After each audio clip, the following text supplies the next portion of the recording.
यह है उसी प्रसन्न रिकार्ड है। आज अंधेरे में है हम इंसान,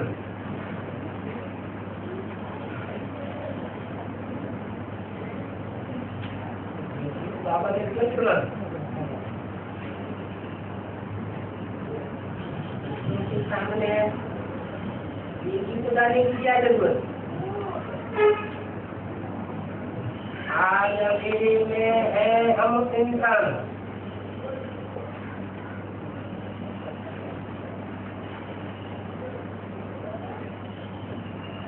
इंसान किसे कहा जाता है?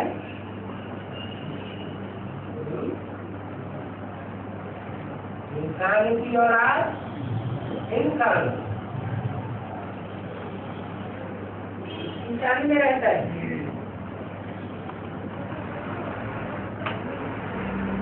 ऐसे मनुष्य की मनु की औलाद मनुष्य,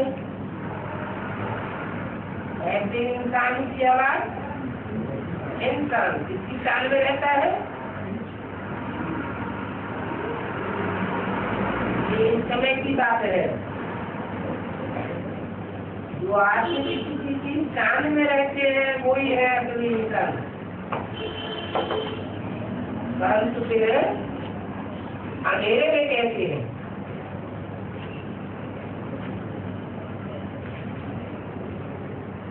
ये शूटिंग का चक्कर चलता है। शुरू में जब बाप को पहचानते हैं ये आज में भूल से साइन करके देते थे और एडवांस में स्टाम्प पेपर पर नोटिस के सामने साइन करके देते हैं कि हमारा रूहानी बाप हमको मिल गया। जब शूटिंग का चक्कर चलता है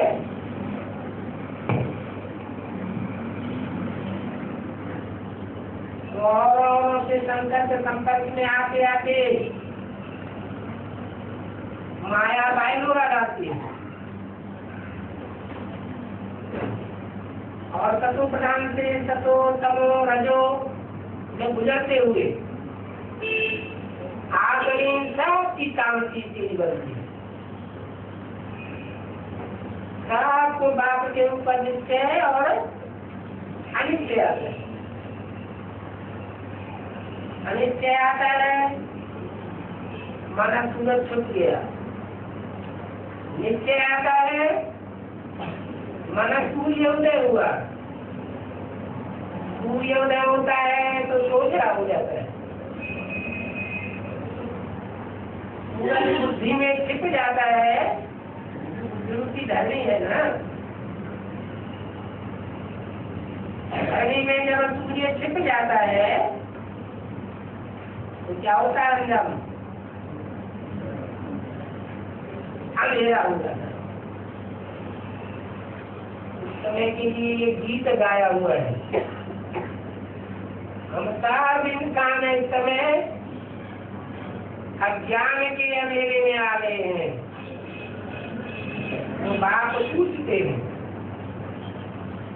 रूहानी बाप रूहानी बच्चों से पूछते हैं तुमने क्या सुना और ये किसने पूछा?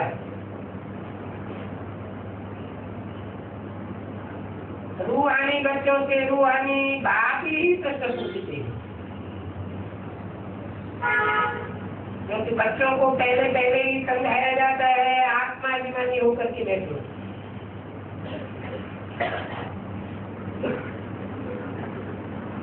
ये है पहले नंबर की ऊंच से ऊंच सब्जेक्ट।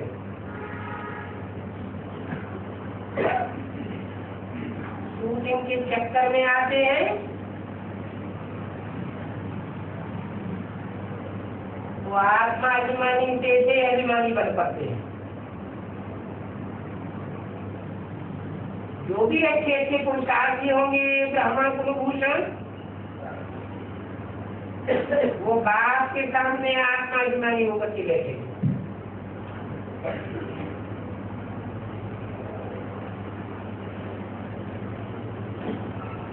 क्योंकि तुम बच्चों का जो कुल है, कौन सा कुल है?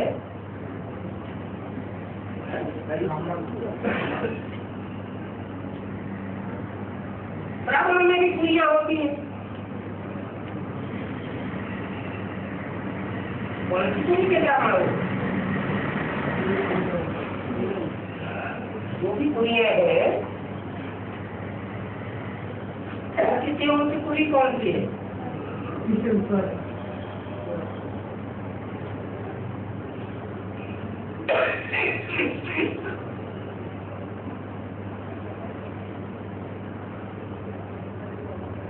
सूर्य से ऊंचा तो कोई होता ही नहीं।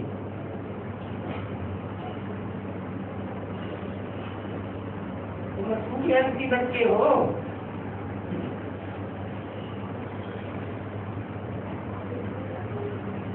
चौरासी जन्मों के चक्र में आदि से लेकर के अंत तक कौन से बच्चे हैं जो कुछ न कुछ आत्मिक स्टेज में टिके रहते?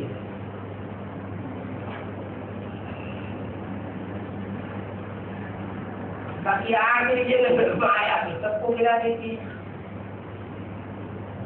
वो एक अलग बात।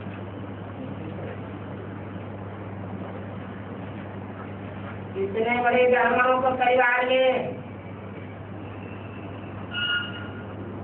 मुट्ठी भर अगर आत्मिक स्थिति में रहने की कोशिश भी करते हैं,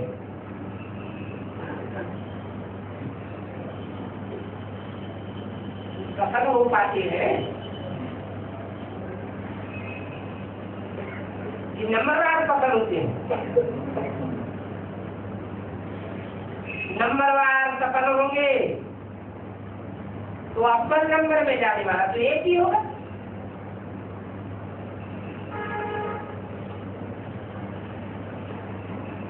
वही होगा आपके किसी की टांग में रहने वाला, बाकी सब उसकी औलाद हो नहीं निकल। उनके लिए गीत गाया हुआ है, सबको नीचे नीचे का चक्कर चलता है।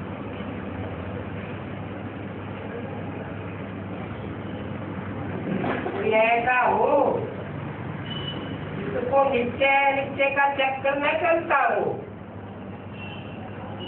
वो हाथ उठावे।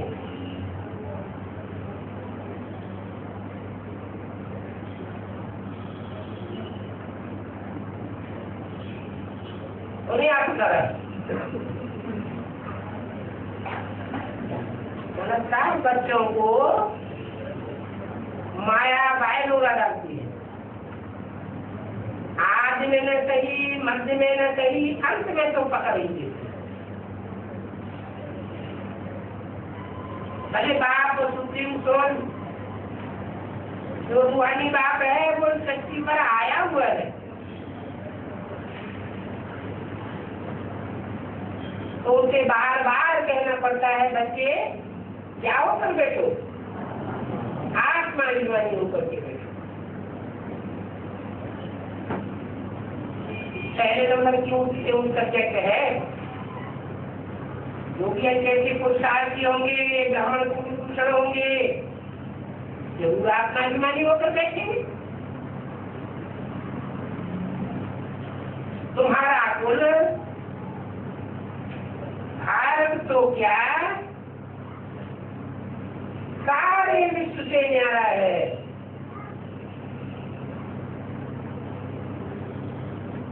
सारे विश्व भर में तुम्हारे जैसे उच्च कुल की आत्मा कोई होती ही नहीं। तुम हो सच्चे सच्चे प्रजापिता ब्रह्मा कुमार मुखवंशावली, सर्वोत्तम ब्राह्मण कुलभूषण, क्योंकि तुम डायरेक्ट ईश्वर की संतान हो।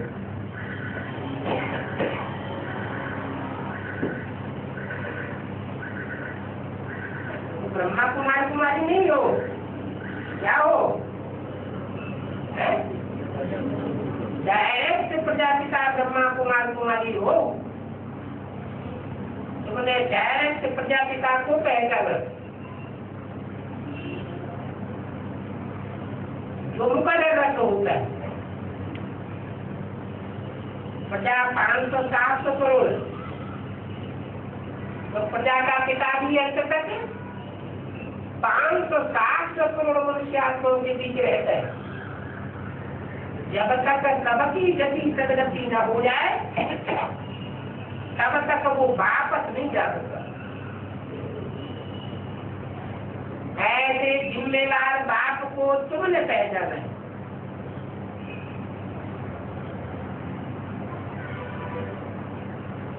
तो भाई भाई दूसरी आत्मा है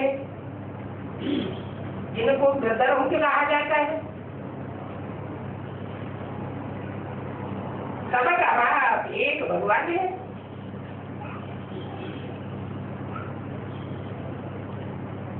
और उनको कहा जाता है ऊंचे से ऊंचे भगवान।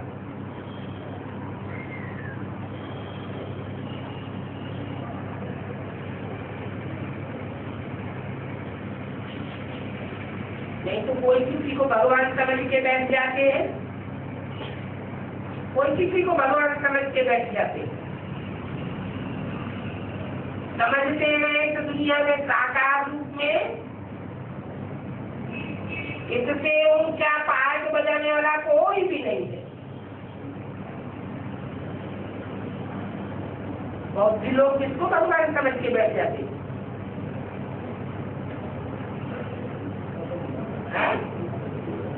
महात्मा बुद्ध को भगवान समझ के बैठ जाते,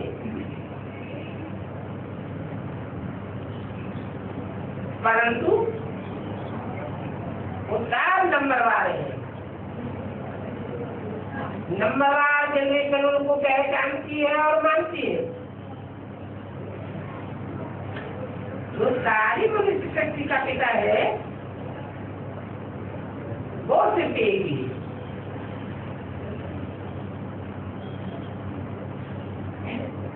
उस रचयिता और उनकी रचना के ज्ञान को कोई भी ऋषि मुनि याद नहीं करते। वो भी नेक नेक कहते गए, इसी माने अंत। हम उसके अंत को नहीं जानते,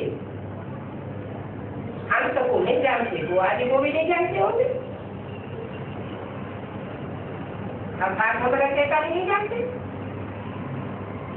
नहीं जानते हैं तो गोया नास्तिक हो गए। रचयिता कोई नहीं जानते तो उसकी रचना को भी नहीं जानते, दोनों को नहीं जानते तो नास्तिक हुए ना। तो उनके से उनके रचयिता बाप क्या रचना करके जाता है।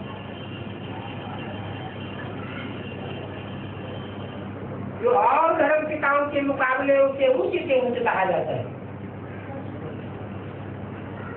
और धर्म पिताएं ऊंचे से ऊंचे नहीं कहे जाते। प्रैक्टिकल साकार में और वो ऊंचे से ऊंचे कहा जाता है। लेकिन क्या खासियत? ऊंचे से ऊंचे रचयिता होगा तो रचना कैसी रचेगा? ऊंचे से ऊंचे रचना रचेगा। क्राइस्ट की दुनिया, ऊंची से ऊंची दुनिया 2000 साल कैसे रखी गई? महात्मा बुद्ध की दुनिया उससे पहले रखी गई। इब्राहिम की दुनिया 2000 साल पहले रखी गई। उससे ऊंच और सात्विक इस्लाम धर्म की रचना कोई होती नहीं।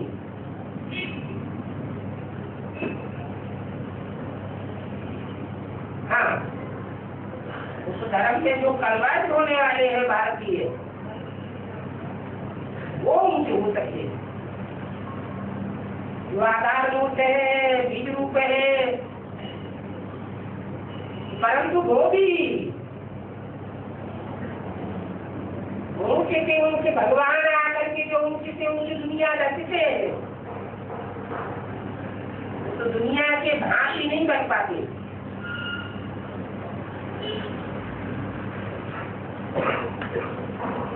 क्यों? जो जिस धर्म का होगा वो उसी के गीत गाएगा, उसी की बात मानेगा।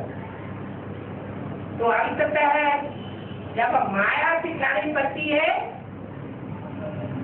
तो भगवान बाप को भूल जाते हैं, ऊंची से ऊंचे रचयिता को भूल जाते हैं और नंबरदार जो नीचे है उनके चक्कर में आ जाते। ये शूटिंग अभी चल रही है।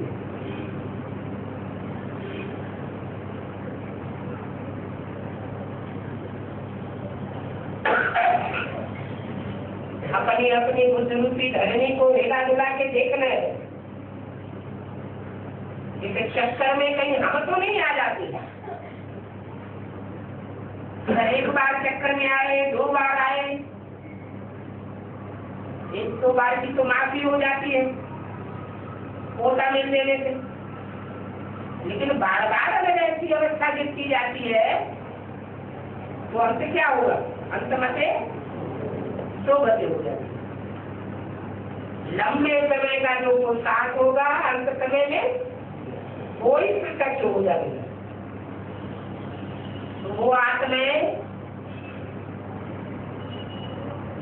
जो इस्लाम धर्म की भी जो उपासनाएं होंगी या भारत उपासनाएं होंगी वो नई दुनिया का घोड़ा देख सकेंगी।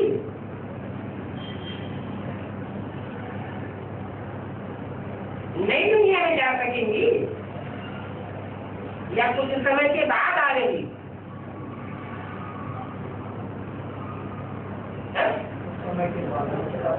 जरूर कुछ समय के बाद आएगी। जो उन्होंने रात वो जाना नहीं, जो उनसे मुझे कहता बाप है वो पहचाना नहीं।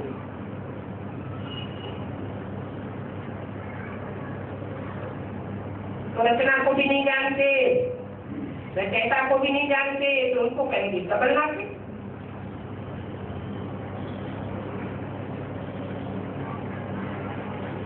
अगर उनसे बाप की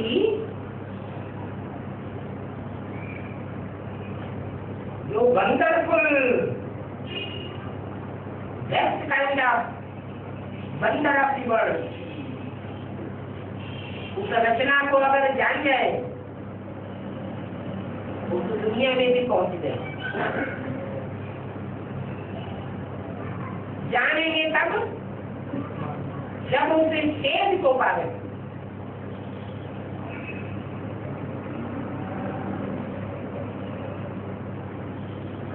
बाप कहते हैं पहले अलग को याद करो।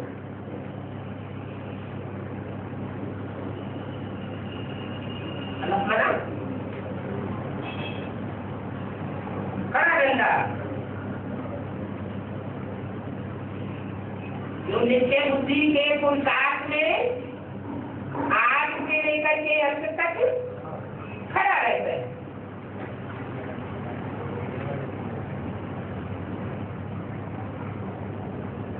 उस अलग को याद करेंगे तो रचना की आदि पर्यंत का समाचार बाप आके ही बताएंगे। नबी जानते होंगे तो भी बता देंगे। तुमको रचना की आदि पर्यंत का ज्ञान नहीं है।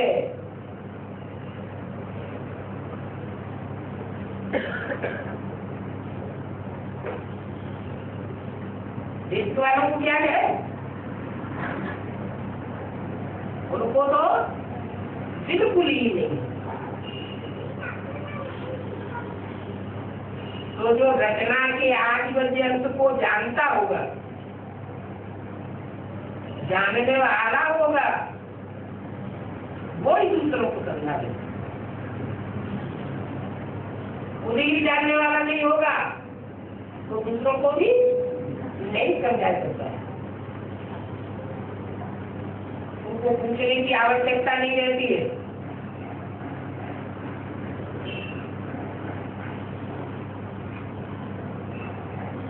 क्या कहा?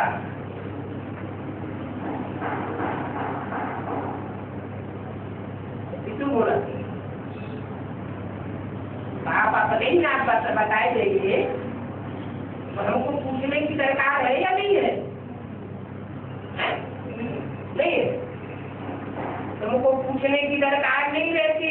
तुम तो पहले तुच्छ बुद्धि, पत्थर बुद्धि थे ना, उसे जानते थे क्या? बाप ने आकर के बताया तो जैसे चूहे को हल्दी की गांठ मिलती है तो मुंह में दवाई दवाई करता है। देखो क्या बन गया? मैं पंचकारी बन गया। तब तो गीत भी गाते हैं, हे भगवान ज्ञान का दीपक आ करके जलाओ।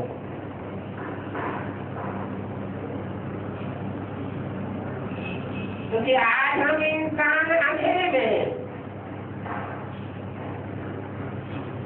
आकर के जलाओ। आया हुआ तो है, आया हुआ है, लेकिन हमारी बुद्धि में से बार बार चिपक जाता है। तो ये गीत भी इस समय निकलते हैं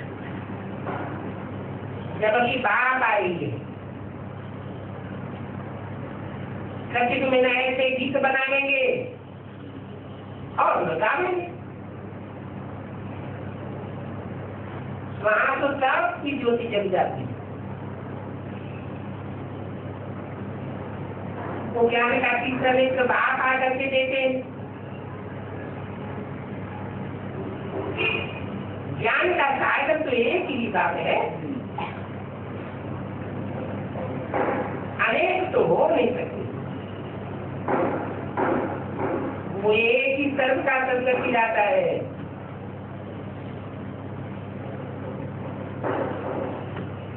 जो सबके दीपक जलाता है। भक्ति मार्ग में इसकी कोई यादगार है?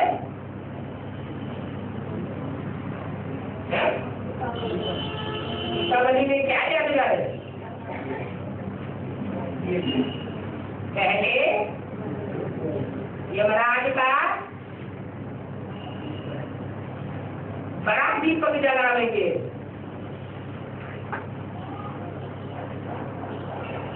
बाद में उस बड़े दीपक से छोटे छोटे दीपक जलाए जाते हैं।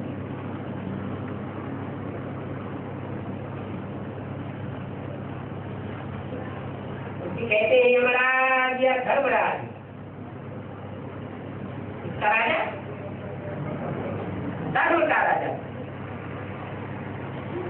मुसलमान लोग उसे कहते हैं अल्लाह वल्दीन। ये उनके के उनके अल्लाह है, वो उनके के उनके दीन की स्थापना करता है। दीन माना धर्म।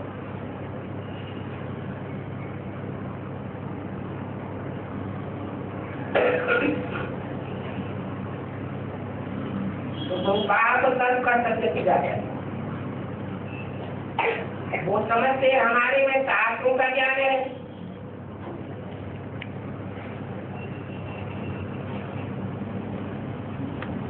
कर्म को है तो भक्ति कौन समझते हैं?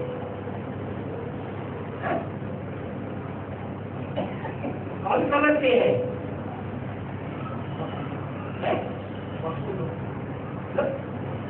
बात हुई ना, तो शास्त्रकार पंडित विद्वान आचार्य जिनके अंदर शास्त्रों का ज्ञान भरा हुआ है, वो अहंकार में आकर के अपन को बहुत ज्ञानी समझते हैं। चाहे हद के शास्त्री हो और चाहे वेद के शास्त्र पढ़ने वाले हो। वेद में शास्त्र कौन से? मुरली रूपी शास्त्र को पढ़ने वाले, ज्ञान का अहंकार करने वाले क्या कहेंगे? बार बार डिफरेंस देंगे। इस तारीख की मुरली में ये कहा है, इस तारीख की मुरली में ये कहा है, तो ये बात ऐसे है तो ये कैसे हो सकती है? ये स्पष्टीकरण चाहिए। जैसे भक्ति मार्ग में शास्त्रार्थ करते थे, वैसे यहाँ भी ब्राह्मणों की दुनिया में भी क्या करते हैं? शास्त्रार्थ करते हैं। क्या मुरली शास्त्र है? माउंट आबू में जो चलाई हुई मुरली है, जो हाथ से यहाँ पकड़ी हुई है, वो शास्त्र है कि भगवान की वाणी है? भगवान की वाणी है। भगवान की वाणी अगर समझ में ना आए, उसका राज समझ में ना आए, और रचयिता और रचना का राज हम दूसरों को समझा ही नहीं सके, और बातें छोड़ दे गीता का भगवान साकार में कौन है, यही हम साबित न कर सके,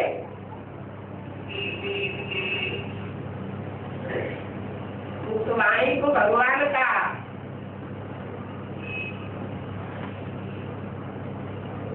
बोला हुआ महावाक्य कहेंगे।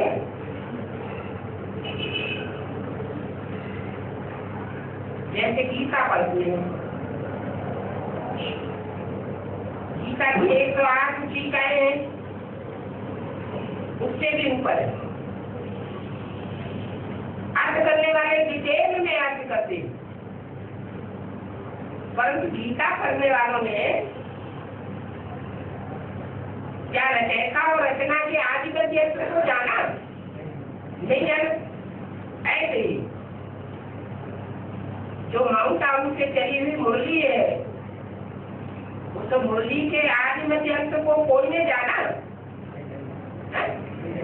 कोई ने नहीं जाना।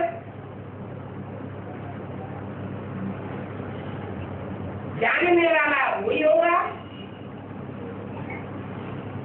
जो इंसानों में पहला इंसान हो। इंसान अर्थात आत्मिक स्थिति की जाने में रहने वाला। और तो नंबर 8 इंसान की औलाद, तो वो साथी लोग समझते हमारे शास्त्रों का ज्ञान। बाप कहते हैं ये सब भक्ति है। सारा भारत तो क्या, सारे विश्व में इस समय भक्ति का पहला है।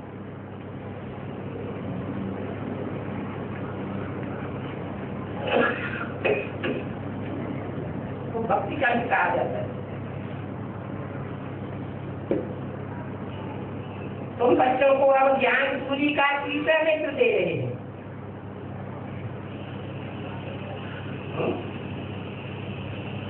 कौन दे रहे? देने वाला कौन है और लेने वाले कौन है? सन्मुख बैठने वाले लेने वाले हैं, जो प्रैक्टिकल बात के सामने डायरेक्ट बैठे हुए, और देने वाला ऊंची मुख्य बाप है। वो कब आप माना कब इसकी टैग की बोली है, इसकी टैग की बोली है। तो उस समय तीसरा नेत्र दिया, उस समय कोई ने त्रिनेत्री 100% तो कौन है जिसका शास्त्रों में गायब है, रूप है, मंदिर बने हुए हैं, उसको कोई ने किसी सेविंग में पहचाना नहीं? पहचाना तो साबित होता है कि अब जो शब्द बोला गया है उस समय की बात नहीं है। क्यों उस समय की बात नहीं है? जब मुरली में जो कुछ बोला गया उसका क्लैरिफिकेशन कोई की बुद्धि में रहेगा नहीं। दास के पद तुलसीदास के पद कबीरदास के कविता प्राइमरी स्कूल के बच्चों ने रट लेते हैं, परंतु उनके बुनियाद को नहीं जानते। जब वही कविता दोहे उनके क्लास में पढ़ाए जाते हैं तो उसकी गहराई का पता चलता है।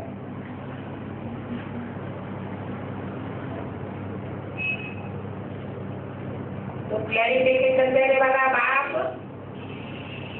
तो प्रेम की कैसे उठने भी चाहिए। कोई बच्चों को कहते हैं जब ज्ञान चोरी का तीसरा लेकर तुम बच्चों को मिल रहा है, पहले बाप मिलता है या पहले टीचर मिलता है? पहले बाप मिलता है, जन्म देने वाला, पालना देने वाला, बाद में हर बाप ही टीचर बने, टीचर मिलता है।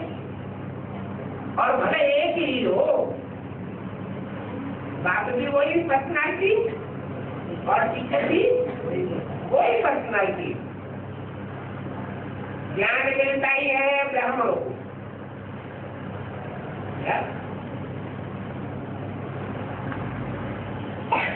दूसरों को ज्ञान नहीं मिलता, उनको मिलता है ब्राह्मण की कहा जाता है। ब्राह्मण की औलाद को ब्राह्मण कहा जाता है। जैसे नाटी में बहुत ऐसे पुराने बैठे हैं जो डायरेक्ट ब्राह्मण की औलाद बने, तो उनको ब्राह्मण कहेंगे।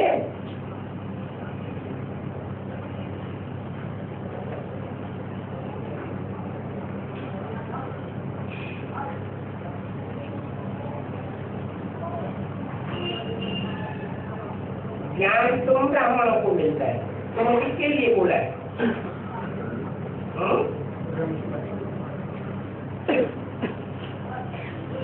तुम ब्राह्मणों को बोला गया है, जरूर वो ब्राह्मण कोई सेक्युलर ब्राह्मण है, स्टेट ब्राह्मण है। उनकी क्वालिटी क्या होनी चाहिए, परिभाषा क्या होनी चाहिए?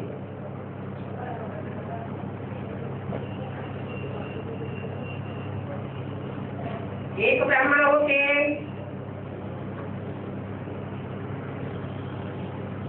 ब्रह्मा को पालो तो करते हैं कर्म,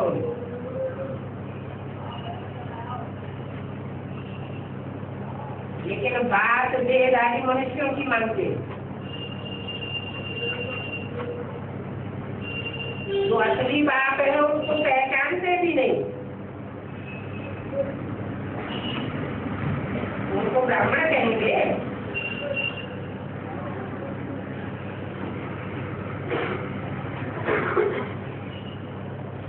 ब्रह्मा की औलाद तो बने,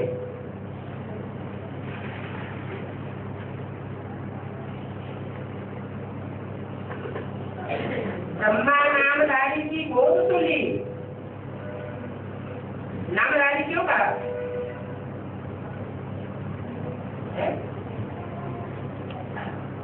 ये ब्रह्मा नाम यज्ञ के आज से ही हुआ या बीच में आया?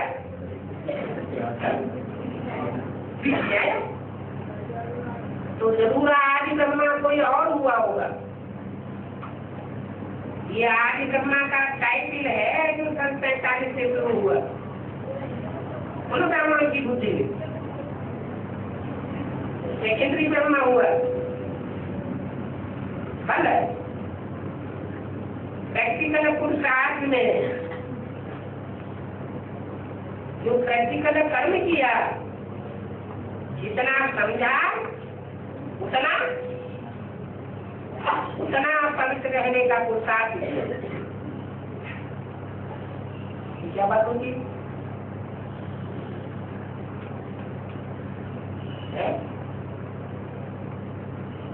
इतना समझा पवित्रता को। पवित्रता की बुरी आत्म को ब्रह्मा दादा लेखराज ने कितना समझा, कहाँ तक समझा?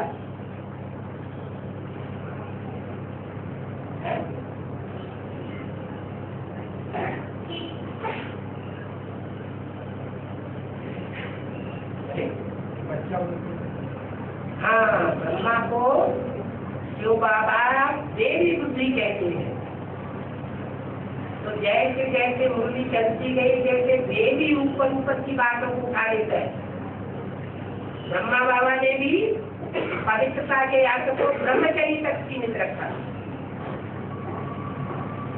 जैसे सन्यासी होते ब्रह्मचर्य का आप क्या उठाते हैं? ब्रह्मचर्य का आप उठाते जो कायेंद्रिय है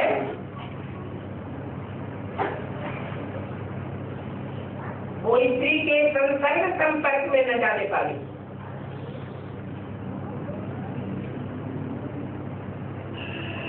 तो उसको पवित्रता कहेंगे क्या? वो सन्यासियों की पवित्रता है या गृहस्थियों की पवित्रता है? तो सन्यासियों की पवित्रता कहेंगे। घर गृहस्थ में रहेंगे ही नहीं, अपनी परीक्षा ही नहीं लेंगे, तो अधूरे हो गए। बाप कहते तुम हो सच्चे सच्चे ब्राह्मण, जो मुख्य थे उनके बाप ब्रह्मा, आदि ब्रह्मा, जो प्रजापिता ब्रह्मा, तो अंत में प्रजापति कहा जाता है,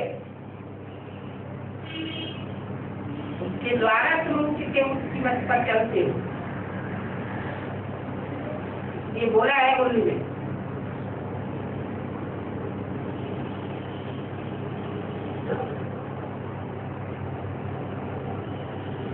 ब्रह्मा के द्वारा तुम बच्चों को वर्षा देते, ब्रह्मा को फॉलो करना है प्रैक्टिकल कर्म में, परंतु बात मेरी मानना, क्या अंतर हुआ?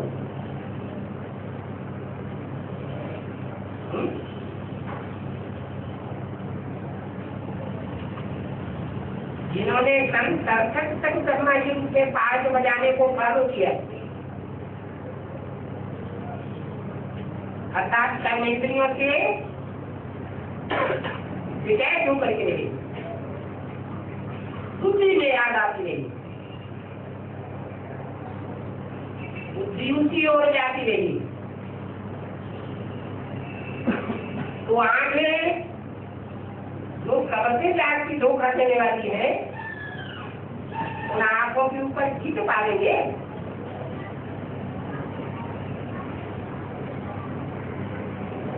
चलो और कर्मेंद्रियों को जीत ले, परंतु आंखों को जीत पाते हैं। सचिन में आधा सत्य का जन्म होगा, उनके लिए कहेंगे कि उन्होंने आंखों पर जीत पाई।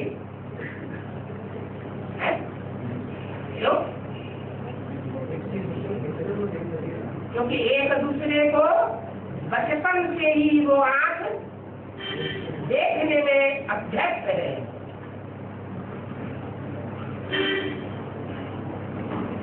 गुरु की आंख उधर ही लटकी हुई है, इसलिए ये नहीं कह सकते कि उन्होंने अतीन्द्रिय सुख प्राप्त किया। हाँ, दूसरों के शरीर में प्रवेश करके बड़ा अतीन्द्रिय सुख का अनुभव किया, परंतु उसको पक्का ब्राह्मण नहीं करेंगे। पक्के ब्राह्मणों को क्या लक्ष्य मिला हुआ है? नर से डायरेक्ट नारायण बनने का लक्ष्य मिला हुआ। जो डायरेक्ट नर से नारायण बनेंगे वो दृष्टियों से बच्चों की पैदाइश करेंगे। ये सारी दुनिया के वाइब्रेशन को ही चेंज करने वाले होंगे। सारी दुनिया के वाइब्रेशन को चेंज करने वाले होंगे।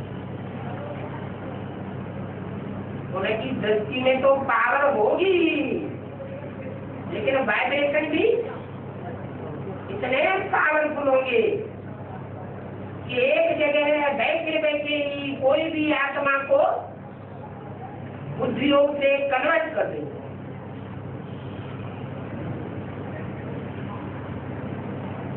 ऐसा हो सकता है या नहीं हो सकता है? हो सकता है।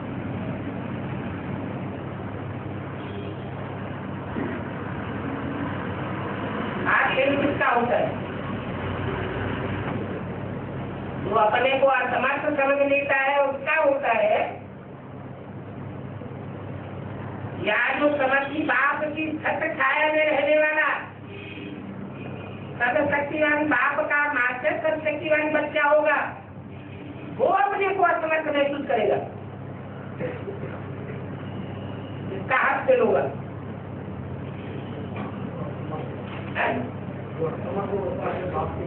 असमर्थ होगा उसका हाथ फेल होगा। ऐसे बहुतों के हाथ फेल होने वाले, ब्राह्मणों की दुनिया में भी ढेरों के हाथ फेल हो रहे हैं। और आने वाली दुनिया में जो बाहर की दुनिया के हैं बड़े बड़े,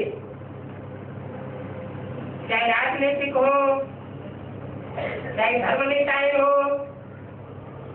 मल्टी मिलियनर हो, सबके हाथ फेल होंगे। परंतु जो बाप के बच्चे हैं उनके हाथ मजबूत होंगे या कमजोर हो जाएंगे? मजबूत होंगे। ये बोला ये ज्ञान तुम ब्राह्मणों को ही मिलता है, न देवताओं को मिलता है, राधा कृष्ण जैसे देवताओं को, और न शूद्रों को मिलता है।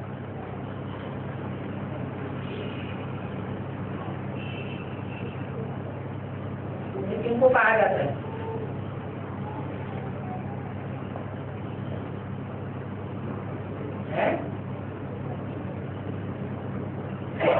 जो शिक्षक कर्म करते हो, कीमत के बरखिलाफ कर्म करते हो कर्मेंद्रियों से, और उसके आदि हो गए हो, बिना विकर्म किए रह न सके, वो है विपरीत कर्म करने वाले शूद्र। बाप की वाणी को फॉलो कर नहीं सकते, और दादा लेखराज ब्रह्मा को भी कर्मों में फॉलो कर नहीं सकते। अगर दादा लेखराज ब्रह्मा के कर्मों को भी फॉलो करे और कामेंद्रियों से डिटैच होकर के रहे, तो भी एक न एक दिन उनकी आत्मा रुचि दृष्टि सारी कटु करेगी और वो डायरेक्ट बाप से सीखने लग पड़ेगी। विजय महाराज के दावे बन सकते हैं, तो उनको ब्राह्मण कहेंगे या शूद्र कहेंगे? क्या कहेंगे? उनको भी ब्राह्मण कहेंगे।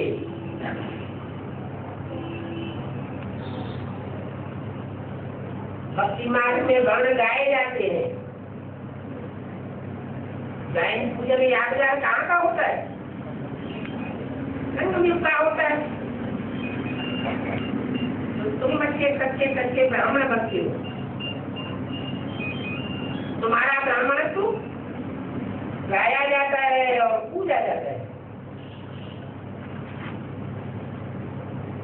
चित्रों में दिखाते हैं ना, तुमने जो चित्र बनाया है किसी चतुर्भुज का, उसमें ब्राह्मण कहाँ दिखाए हैं?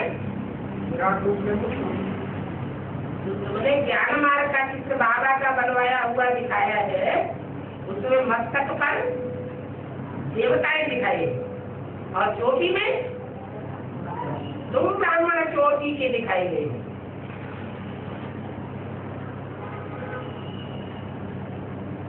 तो तुम्हारा याद क्या है? ब्राह्मण चोटी है ना। ब्राह्मणों के लिए भी गाया जाता है। एक है प्रजापिता ब्रह्मा के मुखमंडल का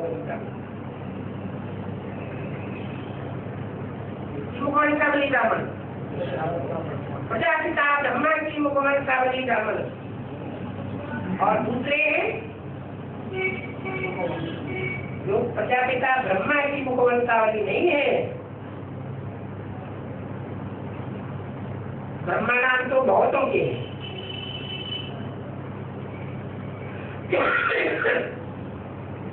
नंबरवार कोई ब्राह्मण की औलाद है, ब्रह्मा की औलाद है, लेकिन जो अक्सर नंबर प्रजापिता ब्रह्मा है उसकी औलाद नहीं बने, माने उसके डायरेक्शन को फॉलो करने वाले नहीं बने हैं, पहचानने वाले ही नहीं। इसलिए फिर ऐसे नहीं कहेंगे कि प्रजापिता ब्रह्मा जी को मुखवंशावली है, प्रजापिता को पहचाने ही नहीं। प्रजा 500-700 करोड़, तो प्रजापिता की साथ रहने वाली प्रजा होगी ना। जब तक एक शक्ति पर प्रजा है, मनुष्य शक्ति, तब तक प्रजापिता मौजूद होगा। तो जो प्रजापिता ब्रह्मवंशावली ब्राह्मण होंगे वो प्रजापिता को पहचानते होंगे या नहीं पहचानते होंगे? पहचानते होंगे, ऐसे नहीं कि वो प्रजापिता ब्रह्मा के मुखवंशावली नहीं, वो है मुखवंशावली। उन्हें ब्रह्मा या ब्रह्मा कुमार कुमारियों की गोद नसीब हुई है, देह से लगा हुआ है, लेकिन जो ब्रह्मा मुख से असली वाणी निकलती है, भगवान की वाणी, उससे उनका लगाव नहीं हुआ है। कोख से लगा हुआ माना गोद से लगा हुआ, उसका विकार से पैदा हुआ।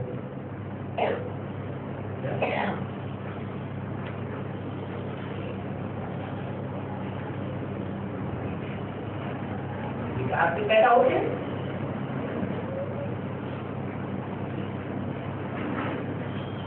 पृथ्वी में जो देवताएं कम कला के पैदा होंगे वो इंद्रियों की विकृति से पैदा होंगे। चलो कर्म इंद्रियों की विकृति से नहीं, ज्ञानेंद्रियों की विकृति से पैदा होंगे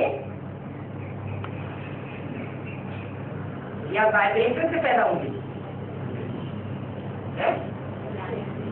ज्ञानेंद्रियों का लगाव होगा। तुम तो हो एडाप्टेड बच्चे,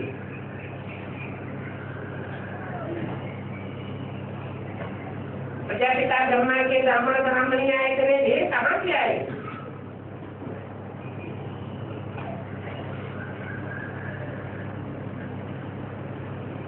अरे 2-4 हो, 10-20-50 हो, तब तो कोई उंगली उठाई सकता है। यहाँ तो ढेर की ढेर ये एडाप्शन होती है। जो क्रिएटर पुरुष होता है वो पहले किसको क्रिएट करता है?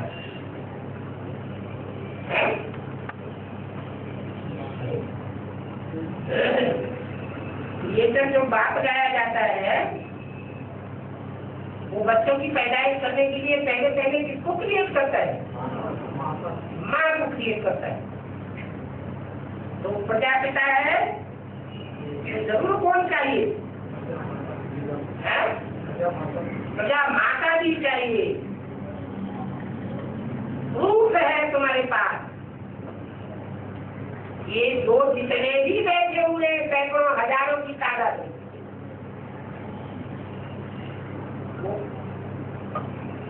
एक माँ की औलाद है। तो माँ का नाम क्या है? जगदम्बा का नाम है। ब्रह्मा को जगदम्बा को बात एक ही है। तो जिस माता को पहले अडाप्ट किया उसको देख करके का अडाप्ट होती जाती है, उनको माता कहा जाता है। ऐसे नहीं कहेंगे कि माता को पैदा किया। पैदा किया क्या है? पैदा तो नहीं किया, वो तो पहले से ही ब्रह्मा कुमारी होती है। उसको देखो अडाप्ट किया।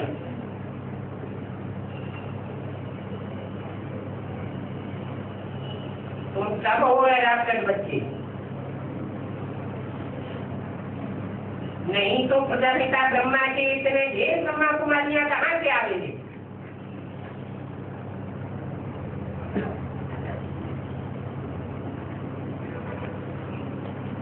कन्या को अडाप्ट करते हैं, फिर उनसे बच्चा पैदा होता है तो माता कहा जाता है। फिर माँ बूढ़ी होती है तो उनको दादी कहा जाता है। क्या दादी होती है वो बड़ी माता होती है, या जो राजमाता की गद्दी पर बैठती है वो बड़ी माता होती है। दादी माँ बड़ी माता होती है, उसका नाम शास्त्र में दिया है जगदम्बा। और जो गद्दी पर बैठती है उसका नाम दिया है नारायण के साथ लक्ष्मी। अभी यहाँ दादी आदि की बात नहीं है। क्या क्या क्यों? बेसिक नॉलेज में दादी आदि की बात है कि नहीं? हाँ है। और यहाँ दादी आदि की बात नहीं है। सब ब्रह्मा कुमार कुमारियां आज तक में आदि भाई बहन है। पर विजय माला भी आ रही, वो भी आपस में क्या होंगे? भाई बहन। ऐसे नहीं कि शंकर की युगल पार्वती कहेंगे, वो दोनों भी ब्रह्मा कुमार कुमारी हुए।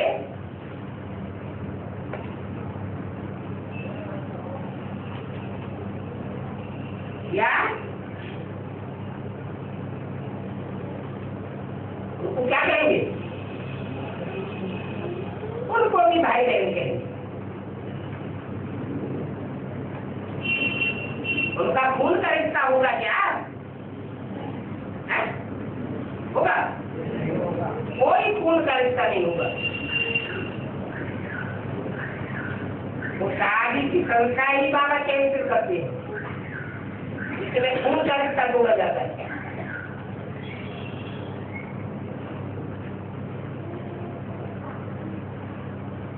उनका रिश्ता हुआ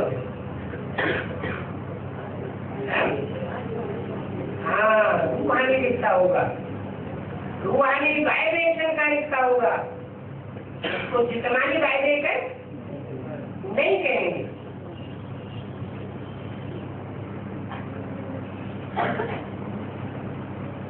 हम भगवान की संतान है, वो आपस में क्या हो गए?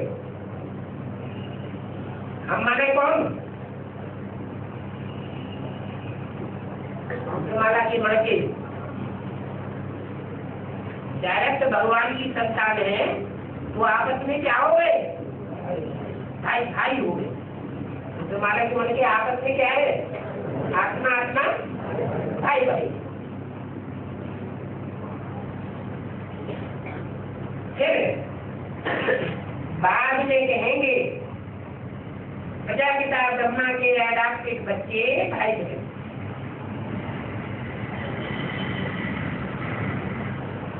भाई भाई कैसे हो गए? वो बोला आत्मा रूपी सुई की सारी कट उतरने पर तुम डायरेक्ट किससे सीखेंगे? बाप से सीखेंगे। ऐसे तो नहीं कहा माँ बाप से सीखेंगे। तो जिस बाप से सीखेंगे वो कौन सा बाप बुद्धि में पहले बैठता है? रूहानी बाप या जिस्मानी बाप? रूहानी बाप तुम्हारी बुद्धि में पहले बैठता है। तुम्हारी आत्मा की सुई की कट उतरती है तो जिसकी आत्मा की सुई की कट सदाकाल की उतरी हुई है, सदा जिसे कहा जाता है, उसको तुम पहचान लेते हो, तो तुम भाई भाई हो। बाद में जब माँ समर्पित होती है, राष्ट्रित होती है प्रजापिता को, तब तुम आपस में क्या बनते हो? उनको मात पिता समझने के कारण भाई बहन बनते हो। ये सब टेक्निकल बातें हैं या इनटेक्निकल है? टेक्निकल बातें। बस भाई बहन हो गए तो कुटस्ती व क्रिमिनल आई रखना, ये क्रिमिनल एहसास हो जाता है।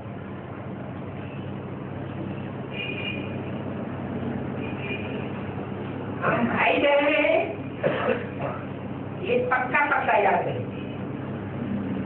इसी बात में मेहनत है। ये क्रिमिनल धरती पर जो जीत पाते हैं वो ही स्कॉलरशिप लेते हैं।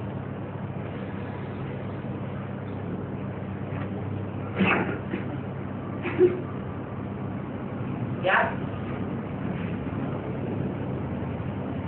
भाई बहन की स्टेज पर जो नहीं आते हैं,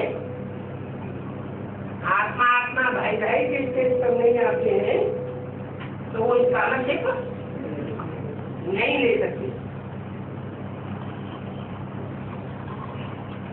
उनको कहेंगे विजयमाला के मणके, विजयमाला के दाने।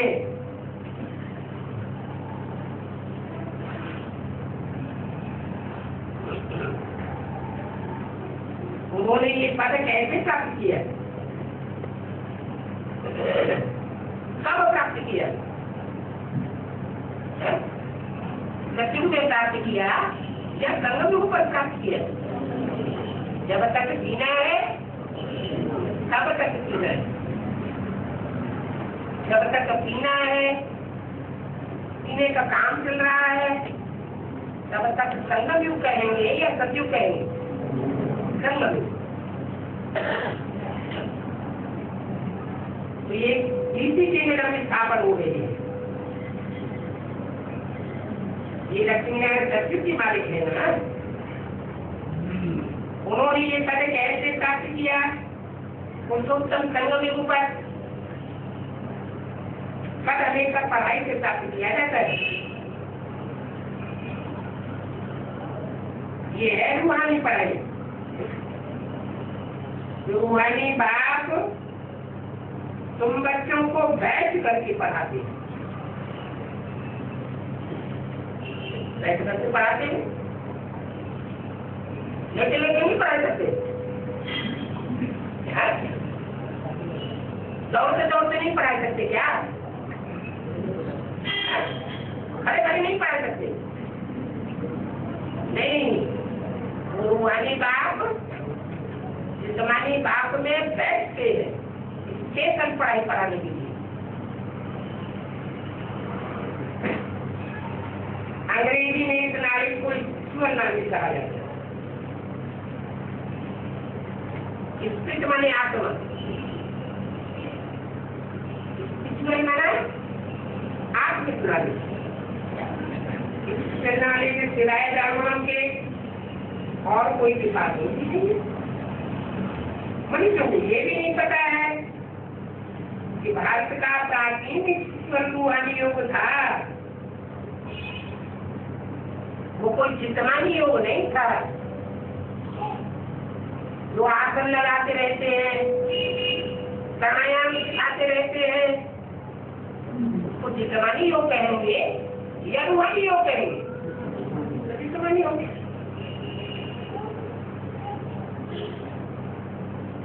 तो अभी तुमको पावन बनना है बुद्धि योग।